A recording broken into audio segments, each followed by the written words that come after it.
What's up, everybody? It's Honest Audrey, or Audrey if you know me like that. If you don't, get to know me, man. I'm like kind of cool, kind of chill, kind of crazy. I'm actually about to put some kind of something together on my face. I have a Good Friday service. Come on, somebody, huh? Later tonight, and I know when it's time for me to go, I'm not gonna feel like trying to put something together, whatever. I'm not really feeling like a full face. When am I ever? But I'm totally not today, so I think I'm just gonna do like a tint. I'll be trying out this Maybelline Dream BB Fresh. That just filling my eyebrows, but I want to talk to you guys about something. So come on, let's get started.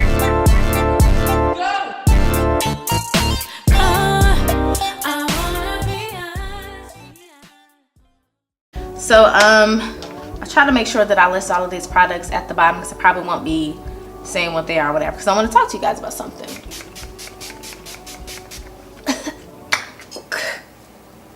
So I have been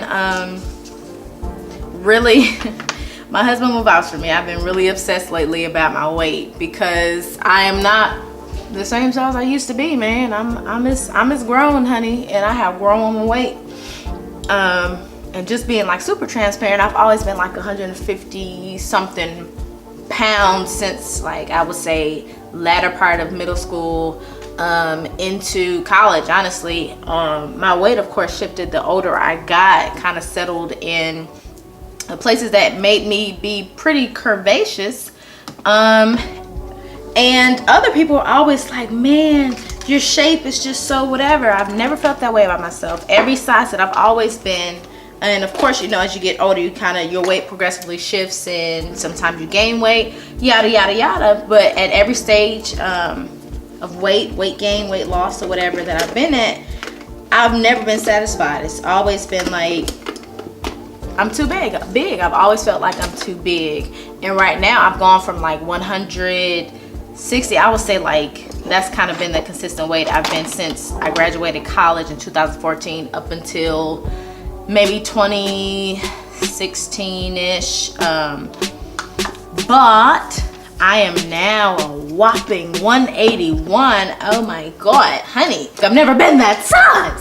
That's like when I stepped on a scale. I don't remember what I had to do for it, but I don't actually have a personal scale in my home.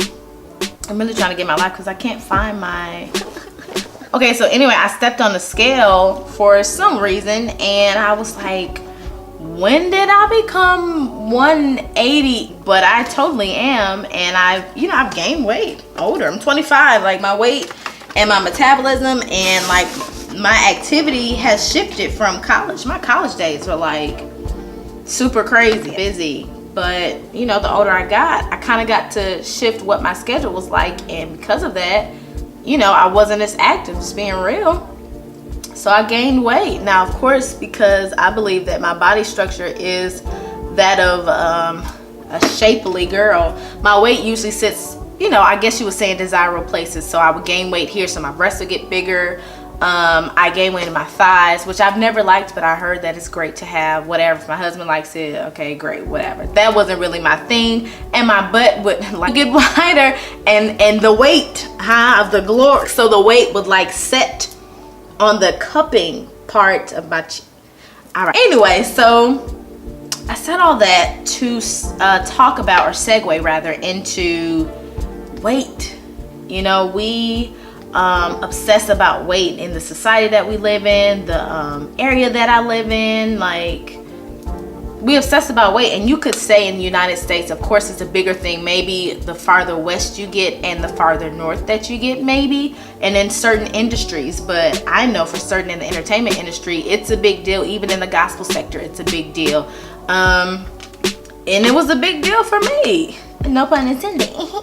It was just a big deal. Now, if you're in the South, you know, the thicker the snicker, the greater the glory. But even at that, there are like limitations to what's thick and what's slim thick. That's new school, whatever, like whatever. Thick and then like fat, and then there's this little in-between stage, whatever. Like, just the fact that there are so many intricate details about the weight and stuff, it just shows you how obsessive we are about weight. And being that Weight is something that we obsess over a ton. It's crazy to me that we as Christians don't obsess over the weights that easily beset us. But I mean, like the stuff that we easily will pack on and not think about and not be worried about, not be self-conscious of the weights that we willingly pack on. Now, one could say, if we're speaking in a literal sense again, you know, when you gain weight, you've gained weight because you haven't been as active as you should have been, but that doesn't mean it's not as active as you want it to be. One could also say, I've been eating good, or one could say it's happy weight. I'm happy. Some people told me, like, you know,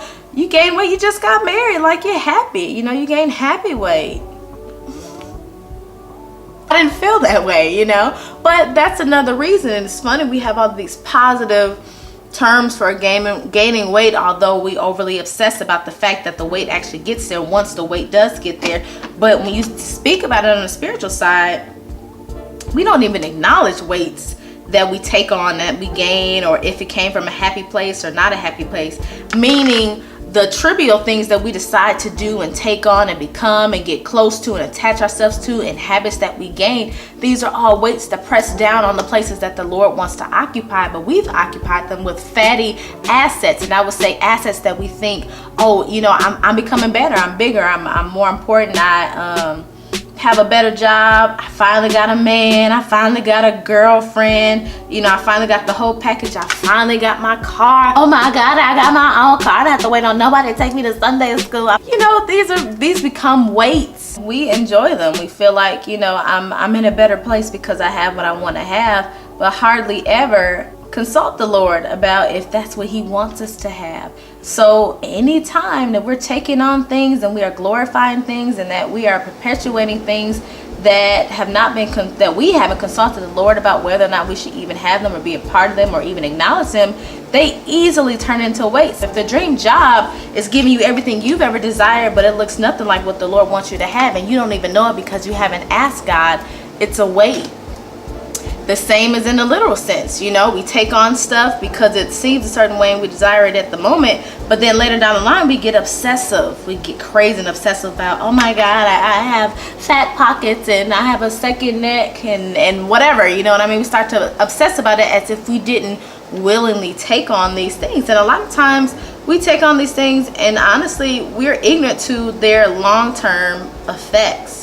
But they do have long-term effects. They can create diseases. They can, gaining weight could trigger, I would say, hereditary diseases or deficiencies, all of that type of thing. And how would you even know if you never reached out or asked, say, a family member or something, or if you just never acknowledge the fact that what you eat affects you? It just does.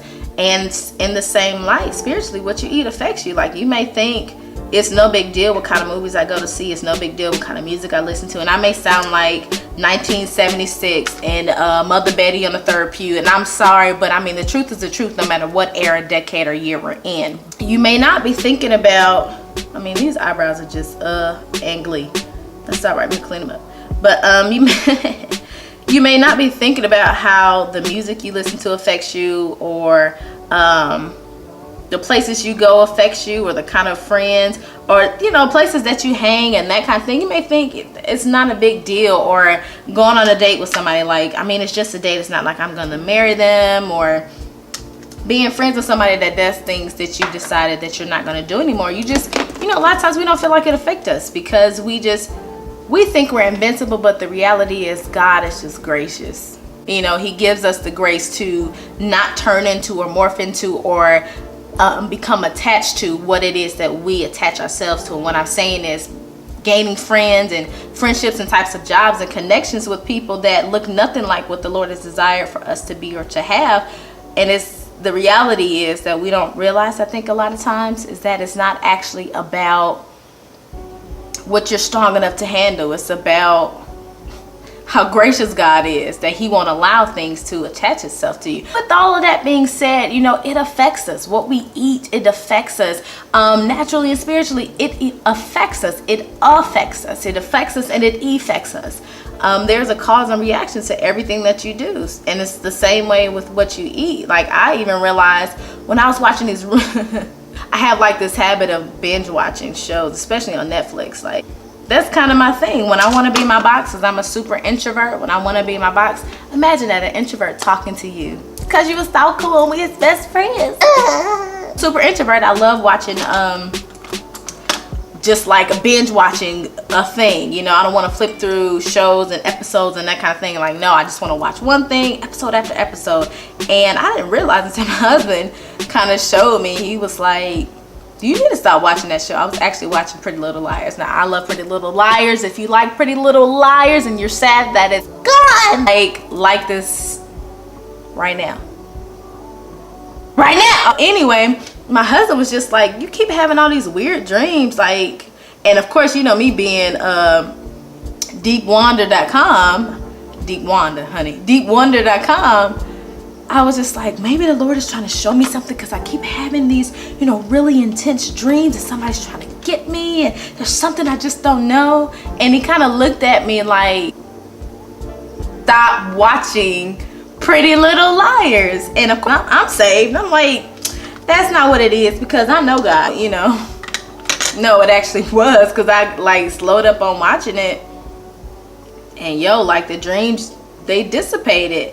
And it's crazy how something that you don't even intend to affect you that kind of way will show up in a way that you can't control. Like, it's hard to control your dreams outside of what you ingest, and that within itself just kind of showed me like, yo, you got to watch everything you do. You got to pay attention to the choices that you make, because it does affect you. You got to pay attention to what you feed yourself. And in the same light, I realized that when I tried to make an effort, and I know this is crazy, but I'll talk about it later. I went through a period where I just was not feeling going into a church. So Sundays, my husband would go to a church and he would play somewhere, or if he felt, you know, oh, I really want to be in a service, he would go. I wasn't going at the time, and that's another video for another day. So stay tuned if you'd like to see and hear about my time period where I was just like not about being in a church or being a part of a church. Like, comment, or whatever, and let me know that you're trying to see and you want to hear what I have to say, my perspective. But during that time, I would he would leave and I would go on YouTube and I would watch the Oasis Church, which is I believe this church, it may be in Nashville. I don't think it actually is. Maybe it is. I don't know. But I believe it's there's one in California. Whatever. I would watch that, and I really enjoyed it, because I enjoyed the delivery. The delivery was for me at that time. And with that being said, I enjoyed it so much that I was just like watching it. That was my ritual. Every morning I would watch that, and then it made me want to read my Bible more. And even my husband, me physically, visibly rather, seeing him in his consecration time, it sparked a desire in me, like, man, I need to get back to reading the way that I used to. So I would start reading again, and I would just notice I would process situations differently. Like, things that would usually make a different part of me, you know, pop on out, it wouldn't happen. And have this drive to like pop off anytime something didn't go the way that I desired, or anytime somebody was talking to me crazy. Like, that kind of stuff matters. What I was feeding myself, that's what I truly believe is what I was feeding myself. And let me just say this about my makeup. I have kind of gained this desire to really clean up on the bottom of my my eyebrows when I'm shaping them and filling them in, but I'll take like the little bit of the residue at the top to clean the top, so I don't like get the really bad halo effect. And I love this stuff. It's kind of like the consistency of a foundation. It is the 3D Face Creator, which is actually pretty dope. I use this lighter side to carve out and fill in. Just want to let you know. I realized what I was feeding myself was killing me, you know.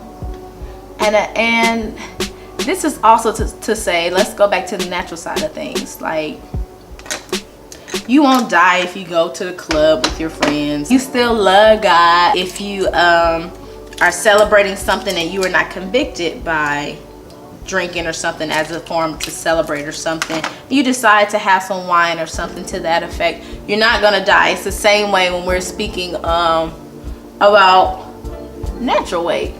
You know, if you decide I want some chocolate today, you're not gonna die. And it's like, oh, I don't know, it's not a sin to have some, you know, treat yourself at sometimes. I'm not saying like stuff like that is treating yourself, but what I am saying is to have things that are of that nature doesn't change the fabric of who you are. And a lot of times the church will kind of make you feel like if you Bob, okay, it'll make you feel like if you do anything like that, then you must not love God. Like, you must not really love him. You must not really be a part of his camp. Girl, have several and enjoy them. It's just really about the fact of being mindful of weight that will change your perspective of God. It really will. Your perspective of God will change. Oh, that's nice. Your perspective of God will change based upon weight that you gain, because all you can see is the weight. Once you realize that you've gained weight, both physically and spiritually, it changes your perspective. It makes you less prone to believe and trust in God. And no one wants to be in that kind of place, because when things get real, all you have is your faith and your trust and your belief in God. That's all you have. You may think you have family and friends and, all you have is your faith, because a lot of times the situations that we get into, we haven't been in them before. And if we have been in them, it's so dark and dreary in that moment that it's hard to even remember what used to be. All you have is your faith in God. And a lot of times, that is diminished because we got weight gain, guys. So I said all that to let you guys know that I'm fat. No, I'm just kidding. But to make you mindful. You guys are my friends, my brothers and sisters in Christ, and I want you to be mindful of the things that you do and things that you say and what you allow yourself to intake and inhale, and people that you associate with, and how much you give to them and how much you allow them to deposit into you. Like, be mindful of that, because it's not for naught. Like, all that stuff matters. It doesn't just disappear when relationships end. The memories and the residue of the relationships don't just end. They don't. A lot of times a person in a relationship and whatever happened in it will stick around much longer than the person will, even into new relationships. And you have to, one, be able to recognize when you've gained weight. If you never look in a mirror, meaning you never have anybody or any friends or even just Bible to check you and show you what you currently look like, you'll never be able to change nor address or fix what it is you currently are. It's the same thing, physically. Like, if I never got on a scale, I would have never known that I was that specific weight number, And for you, spiritually, or for us rather, spiritually, we got to step on a scale. It's scary. Nobody wants to be checked. Nobody wants to be told that what we're doing is wrong. We don't want to be told that. But if you want to be great and you don't want to end up morbidly obese and at risk and not even know it, you gotta check it. You gotta check yourself. You have to consciously decide, I'm gonna check myself, because I don't know, I'm unsure and I'm feeling differently. I get tired faster, or spiritually I get angry faster, or I get emotional faster. Like, you'll start to notice the aftermath, but you can't fix it if you're not looking at what is the actual cause. That's really just how I'm feeling. This is how I'm feeling about it. You know what I'm saying? If we're talking about the natural side, I'm really just like, dang, I'm really like gained weight, and a part of me was like, I'm gonna do a water fast and spiritualize that. Lord didn't tell me to do that. He told me that I'm getting older, and honestly, he told me something I really didn't want to hear. He said, what if I've allowed you to gain this much weight without even noticing, because I want you to stand in the gap and to be that beautiful, proud, I guess you could call me plus size or thick girl that's not, small and still feels like she's beautiful and dresses her body well and all those kind of things. In the kingdom, we have, the real flashy, show everything, show everybody everything type of plus size girls, but the ones who are thick and still modest but sexy and pretty, those don't really exist. So the Lord was like, well, what if that's what I'm wanting from you? Now, that is not to say or to go without taking care of myself in a better way, which I actually have been trying to do. But it is to say that you never know why the Lord will allow you to be in a certain position. It's a different perspective, and it's not to stray from what I was talking about gaining weight. But really, the biggest thing is about awareness, being aware of what's happening, why it's happening, and how to make sure that you're being the most healthy you can be. You know, we present our bodies a living sacrifice, and that is spiritually as well as physically. We have to present our bodies a living sacrifice, and some things you will have to sacrifice to not do in order to be where God has aligned for you to be. You know, and the more that you mature, what's that? The more that you mature in Christ, the easier it'll be to lay aside unnecessary weights. Is there one? So yeah, guys, that's what I was thinking about today. I want to share my thoughts because I love y'all. I want to share my thoughts with you guys, and I told you, like, this is a real basic Betty type of look, because I think I have nice skin. Like, I don't have to go crazy with anything to try to look a certain way or whatever. Like, I like me. You take this gold in the middle, hit the high points. I'm gonna take the yellow and this. I'm gonna actually drag it down this way. You guys, I hope I said something that encouraged you or just gave you a different perspective. Don't mind my edges, don't be petty, okay? But this is kind of like my introduction to my eyebrow tutorial. It's actually not as cute as I like, but it's just fine. And this is kind of my everyday basic look. So thank you for watching. I love you so much, and if no one told you today, like, you are beautiful and you matter, and I love you.